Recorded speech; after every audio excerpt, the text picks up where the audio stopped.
Olá, meus amores, tudo bem com vocês? Espero que sim. Eu sou a professora Melissa e hoje a gente vai falar um pouquinho sobre reações de dupla troca, de uma maneira bem fácil, bem simples. Espero que ajude.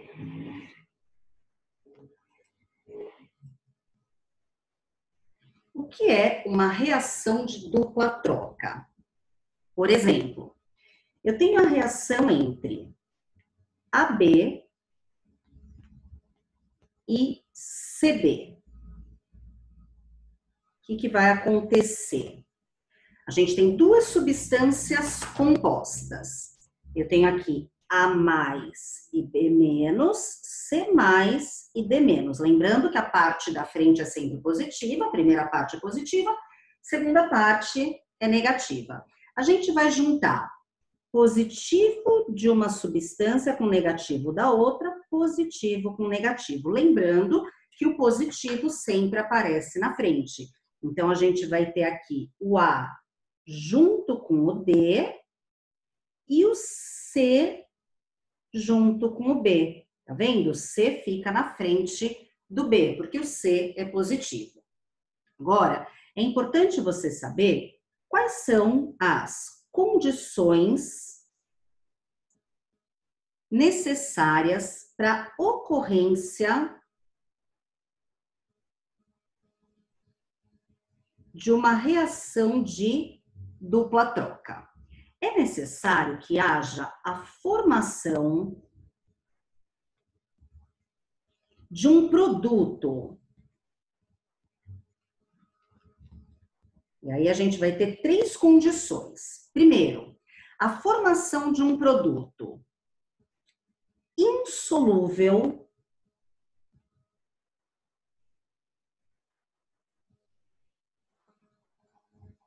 ou seja, a formação de um precipitado.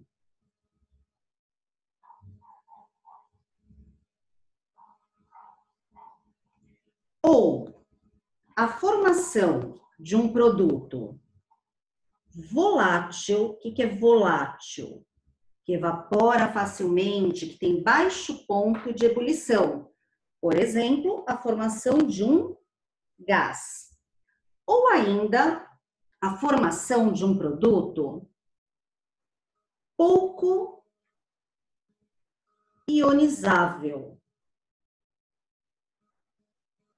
A formação, por exemplo, de um ácido fraco, a formação de um eletrólito fraco. Se você ainda não assistiu ao vídeo de força de ácido, é importante você parar um pouquinho e ir lá assistir esse vídeo para descobrir quando um ácido é forte, quando um ácido é fraco.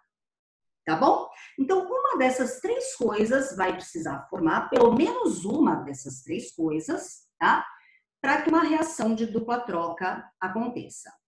Então, a gente vai ver agora reações entre sal com sal, reação entre sal e base e reação entre sal e ácido. Vamos lá? Bom, se a gente tiver a reação entre dois sais, sal 1 mais sal 2, vão formar dois novos sais. Vou chamar aqui de sal 3 e sal 4. Para que essa reação aconteça, um dos dois sais, o 3 ou o 4, terá que ser insolúvel. É a única condição, tá? É a formação de um precipitado. Por quê? Não tem como ser volátil. Sal é um composto iônico e todo composto iônico é sólido a temperatura ambiente, como também a gente não está falando de um produto pouco ionizado, a gente não está falando, por exemplo, de um ácido fraco. Então, se formar um precipitado, essa reação de dupla troca vai acontecer. Por exemplo, se eu tiver a reação entre cloreto de sódio, NaCl, e nitrato de prata. Olha aqui, a gente vai separar esses íons, então aqui eu tenho Na+, Cl- Ag mais NO3-. Eu vou juntar positivo com negativo com negativo. Então, o que vai formar? Na com NO3- vai formar NaNO3. Ag mais com Cl- vai formar AgCl. Aí você deve estar se perguntando, tudo bem, como é que eu vou saber se é um precipitado, se é insolúvel? Pois é, existem algumas tabelas de solubilidade, tá? Mas o que eu quero que vocês de fato saibam é o seguinte: toda vez que a gente tiver íons do grupo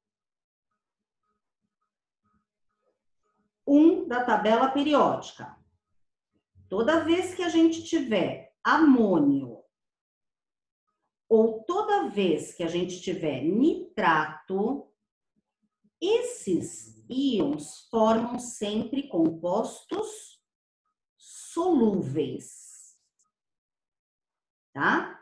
Grupo 1, lítio, sódio, potássio, amônio e nitrato é sempre solúvel, tá?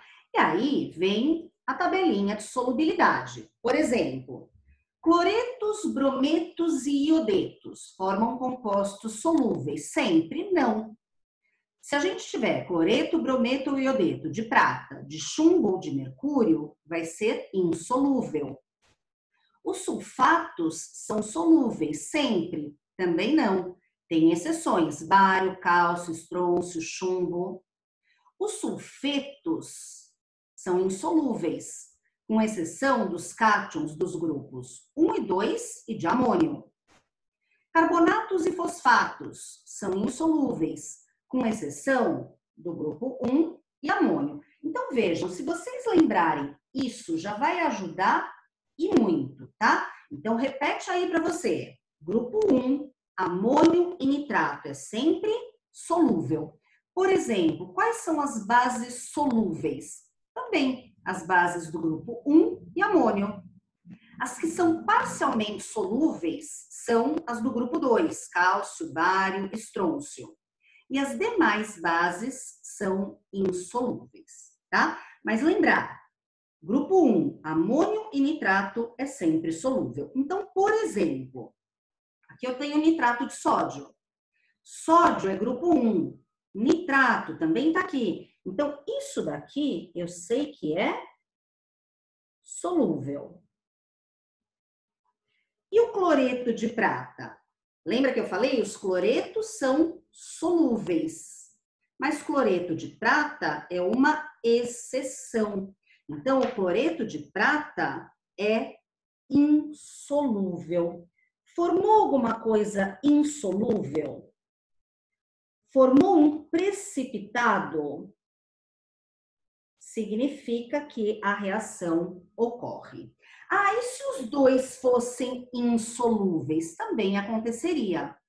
Só não vai acontecer se os dois forem solúveis. Por quê? Quando é solúvel é porque está na forma de íons. E se aqui fosse solúvel e solúvel, ia ficar tudo na forma de íons. Então, todos os íons que a gente tem do lado dos reagentes, a gente continuaria tendo do lado dos produtos. Por isso que não tem nenhuma reação acontecendo, tá? Então, para a reação entre dois sais acontecer, um dos dois sais tem que ser insolúvel, ou até os dois sais serem insolúveis. Só não pode acontecer dos dois serem solúveis, tá? Vamos continuar. Vamos falar agora de reação entre sal e base. Então, eu tenho um sal 1 mais uma base 1. Vai formar um novo sal e vai formar uma nova base. Para essa reação acontecer, ou o sal tem que ser insolúvel, ou a base tem que ser insolúvel, ou formar, por exemplo, o hidróxido de amônio.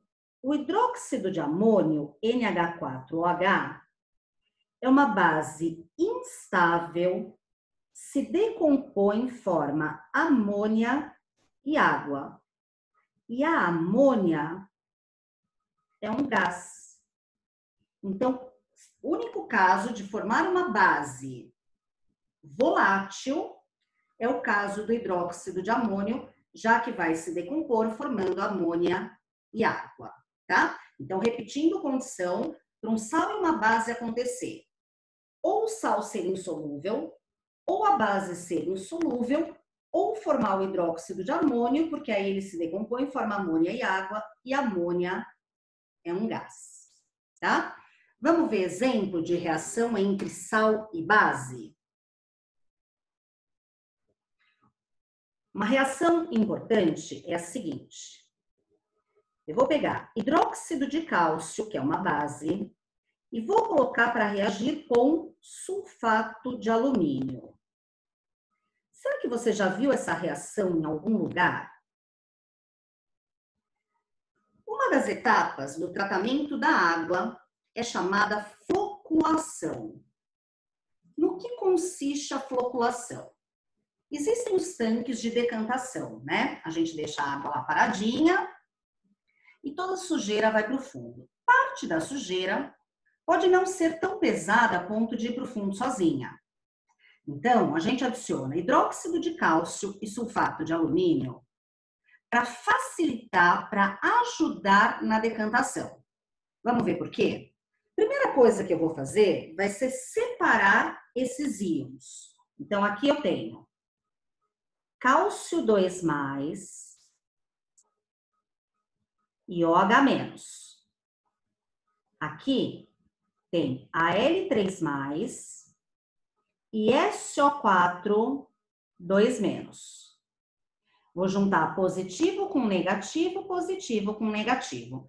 Juntando Al mais 3 com OH-, vai formar Al, positivo sempre na frente, OH3. Juntando Ca2+ com SO4, 2-, o mais 2 e o menos 2 a gente vai cancelar e vai formar CaSO4. Essa reação não está balanceada. Então, eu vou balancear essa equação. Eu tenho desse lado 2 alumínios, tem que ter 2 alumínios desse lado. 3 sulfatos, 3 cálcios, 3 cálcios. E a reação está balanceada. Nesse caso, os dois compostos são insolúveis. Os dois são precipitados, mas o hidróxido de alumínio é um precipitado gelatinoso. Ele tem aspecto de flocos. Aí o que acontece? A sujeira gruda, fica mais pesada e vai para o fundo. Por isso, o processo é chamado de floculação. Uma das etapas do tratamento da água. Tá bom? Tudo bem por enquanto? Vamos ver mais uma reação entre o sal e uma base? Olha aqui. Eu vou pegar cloreto de amônio e vou colocar para reagir com hidróxido de sódio, um sal e uma base. Aqui a gente tem NH4+, Cl-, Na+, OH-. Vou juntar positivo com negativo com negativo. Na hora que eu junto o Na+ com Cl-, formo o cloreto de sódio, principal constituinte do sal de cozinha, e a gente sabe que ele é solúvel. E se eu juntar o NH4+ com o OH-, vai formar NH4OH. E aí, o que eu falei do NaOH? É uma base instável, ela se decompõe, forma amônia e forma água. A amônia é um gás. A gente representa o gás por essa setinha para cima. Então, essa reação vai acontecer não porque formou um precipitado, mas porque formou um produto volátil. Teve a formação de um gás, certo? Então, já vimos. Reação entre sal e sal formam 2 novos sais. Reação entre sal e base forma outro sal e outra base. E agora a gente vai ver a reação entre sal e ácido. Então, vamos continuar aqui.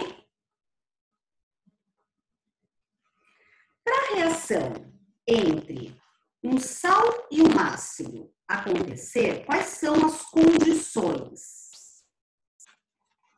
Ou o sal formado tem que ser insolúvel, ou o ácido formado deve ser volátil, ou o ácido formado deve ser um ácido mais fraco do que o ácido reagente.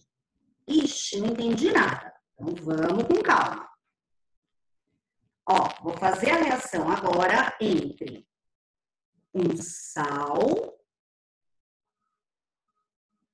e um ácido. Vai formar um outro sal e um outro ácido.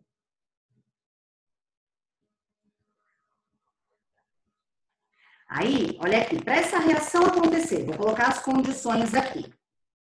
Formar um sal insolúvel.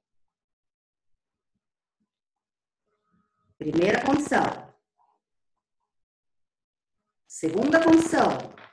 Formar um ácido volátil.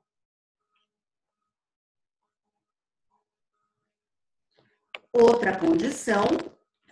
Formar um ácido mais fraco que o ácido do reagente.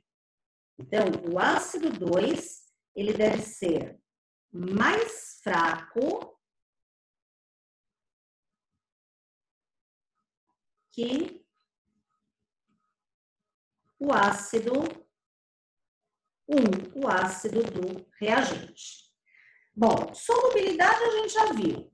O que a gente tem que lembrar? Quais são os íons que formam sais sempre solúveis?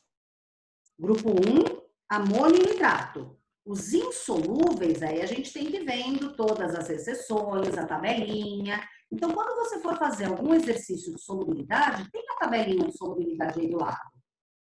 Tá? Ácido volátil, isso a gente ainda não viu. E ácido fraco, falei para vocês que nós temos um vídeo falando de força de ácidos. Tá bom? Se precisar, volta lá no outro vídeo. Bom, quais são, né, na verdade, os ácidos voláteis? Vou colocar aqui para vocês, tá? Ácidos voláteis. HF, ácido fluorídrico, ácido clorídrico, ácido cianídrico, ácido sulfídrico. E dos oxoácidos, o ácido nítrico, HNO3, tá? O contrário de ácido volátil é ácido fixo. E aí, só para vocês terem ideia, eu vou colocar 2 exemplos aqui de ácidos que são fixos, que são o ácido sulfúrico,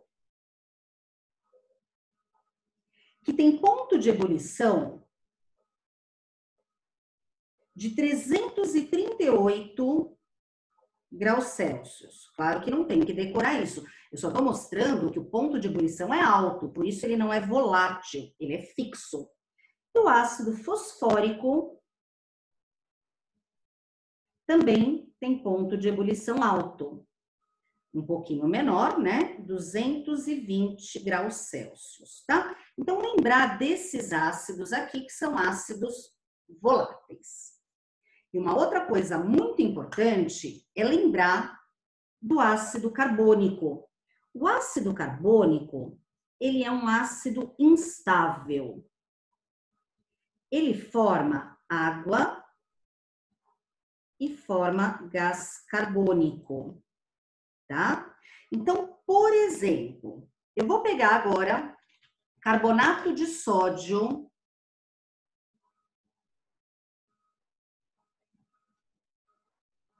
que é um sal, e vou colocar para reagir com ácido clorídrico, que é um ácido, reação de sal com ácido. Vamos separar aqui os íons. Quais os íons que a gente tem? Eu tenho aqui, ó, Na+, CO3, 2-, H+, Cl-. Vou juntar positivo com negativo.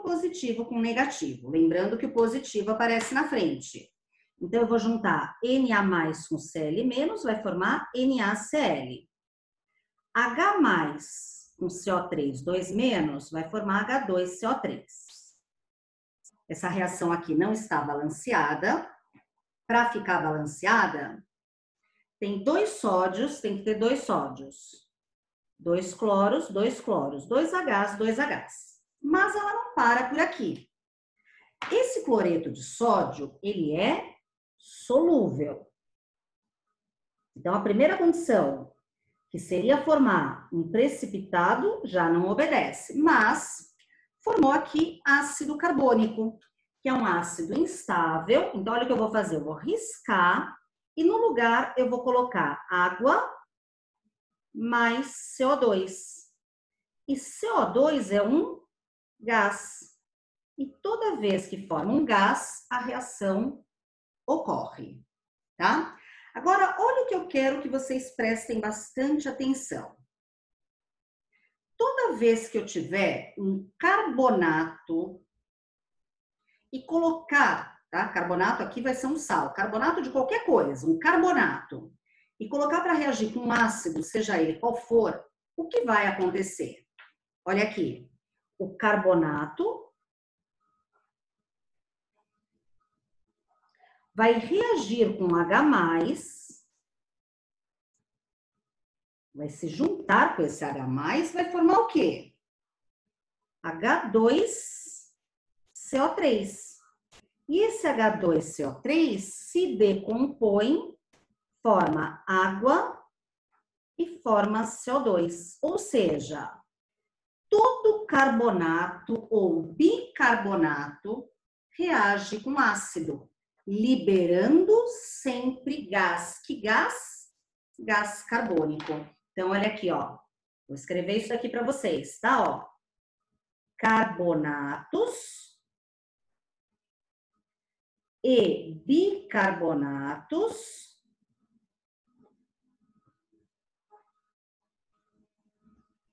reagem com ácidos, liberando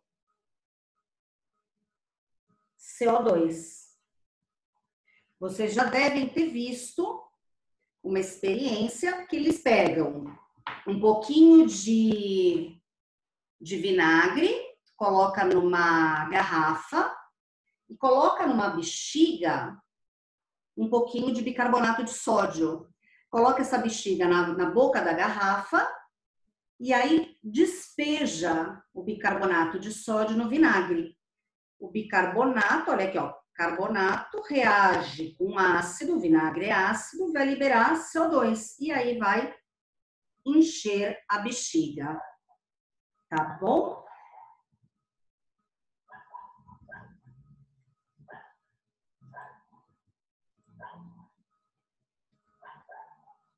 Bom, espero que tenham entendido.